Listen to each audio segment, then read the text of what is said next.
안녕하세요. 천문학 논문 읽어주는 남자 스페이스 Y입니다. 두 번째 이야기로 돌아왔습니다. 저는 영상을 통해서 천문학자들은 어떻게 연구를 하는지 궁금해하시는 여러분을 위해 한국 천문학자들이 학술지에 발표한 지 한 달 또는 두 달 이내에 따끈따끈한 천문학 논문을 직접 읽고 연구 결과를 쉽게 이해할 수 있도록 설명하고 알려드리고자 합니다. 두 번째 이야기의 주제는 세종대학교 상계성단 조사 결과에 대한 것입니다. 그동안 시리즈로 발표되고 있었고 오늘은 6번째 논문을 소개해드리고자 합니다. 이 논문은 2019년 4월 16일에 발표되었으며 작은 별탄생 지역 MBM 110에 대한 결과를 보여주고 있습니다. 한국 천문학자로 세종대학교 성환경 교수님과 조지아 대학교의 송인석 교수님이 논문에 기여했습니다. 그럼 MBM 110이 어떤 천체인지 먼저 살펴보겠습니다. 이 천체는 1962년 린지의 암흑성 카탈로그 속 1634번째 천체로 등장합니다.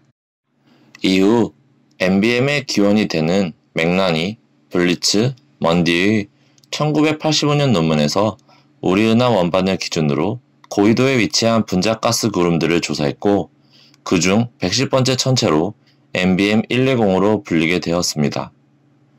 오른쪽 위 그림을 보면 많은 가스 구름들이 우리은하 원반을 기준으로 남쪽으로 고위도에 위치하고 있다는 것을 알 수 있습니다.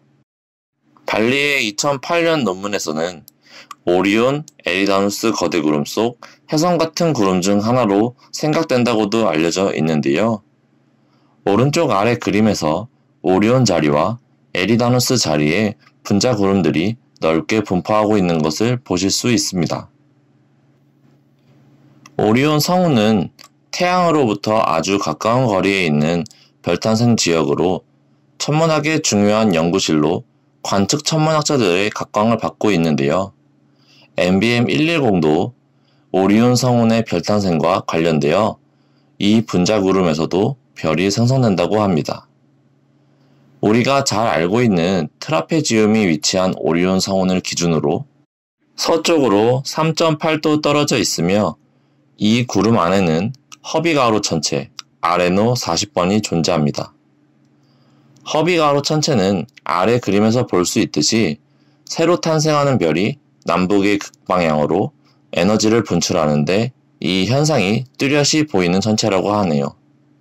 MBM 120이 새로 별 탄생하는 지역이라는 것을 보여주는 거겠죠? 이 논문에서는 MBM 110의 특성을 분석하기 위해 광학 이미지 관측과 분광 관측을 모두 수행했습니다. 2003년부터 2012년까지 오랜 기간 관측을 진행했는데 일부 관측에서는 서울대에서 마이다낙 천문대에 설치한 SNU 캠이 사용되었고 보현산 천문대에서 분광 관측도 이루어졌었네요.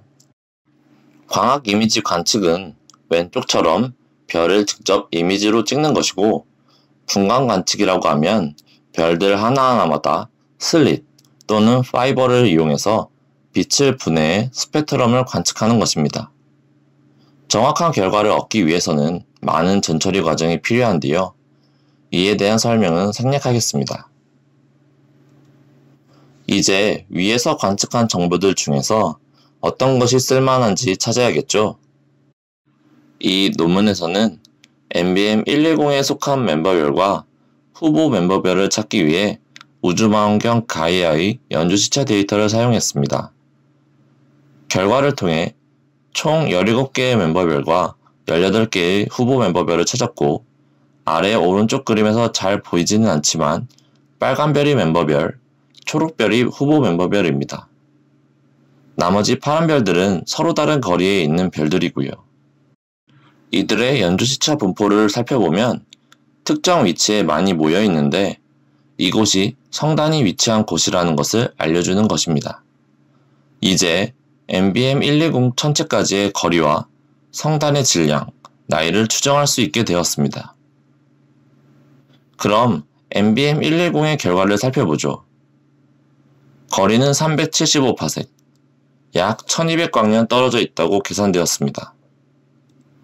질량은 멤버별만 더했을 때는 16.1 태양 질량, 후보 멤버별도 포함하면 23.1 태양 질량으로 100만 개 이상의 별로 이루어진 구상성단과 비교하면 질량이 매우 가벼운 성단입니다. 심지어 구성하고 있는 별도 질량이 가벼워서 가장 무거운 별이라고 해봐야 태양의 4배밖에 안 된다고 하네요.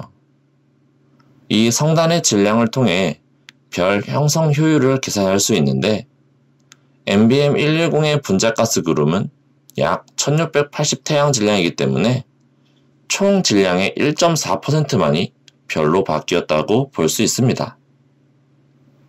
이렇게 가벼운 질량의 별들로 이루어진 경우 전체 은하의 빛에는 영향이 미비합니다.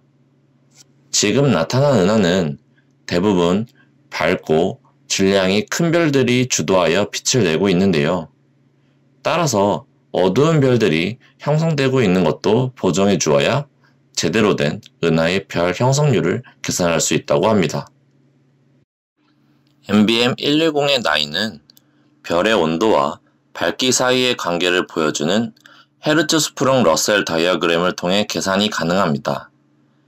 별들의 나이가 어려서 아직 주계열성 라인, 파란 선에 도달하지 못했는데요.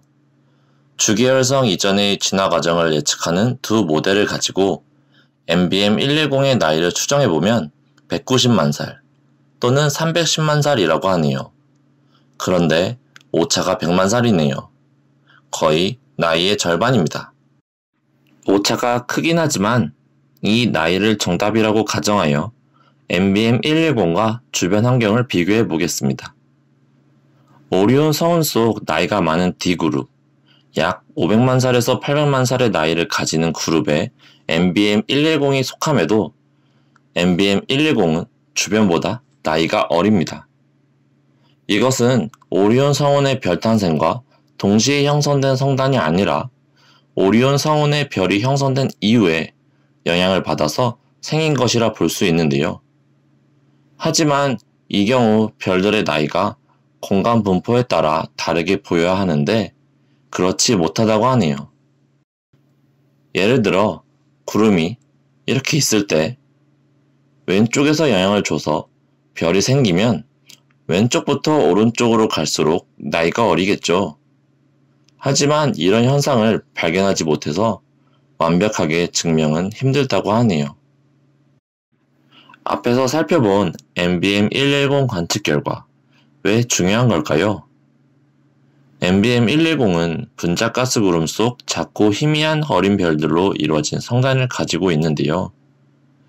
이번 관측을 통해 그동안 관측하기 힘들었던 작은 별 탄생 지역에 대한 조사 결과를 보여줍니다. 그래서 작은 성단 속 별들의 질량 분포, 나이 분포에 대해 알아볼 수 있는데요. 이를 통해 작은 성단이 어떤 상황 속에서 형성되는지 관측적으로 파악할 수 있게 도와주죠. 마지막으로 이 논문에서는 거대 은하 속 수많은 작은 성단의 영향에 대해 암시하는데요. 분광 관측을 통한 은하의 별 형성 효율 계산에서 작은 성단의 영향을 보정해 주어야 한다고 합니다. 오차도 크고 증명해야 할 것도 많고 천문학 연구하기 참 어렵죠? 하지만 이런 과정 하나하나에 재미를 느끼는 한국 천문학자들이 많답니다. 앞으로도 한국 천문학자들의 최신 연구 결과를 직접 논문을 읽고 소개해드릴 예정이니 구독, 좋아요 눌러주세요. 이상 스페이스 Y였습니다.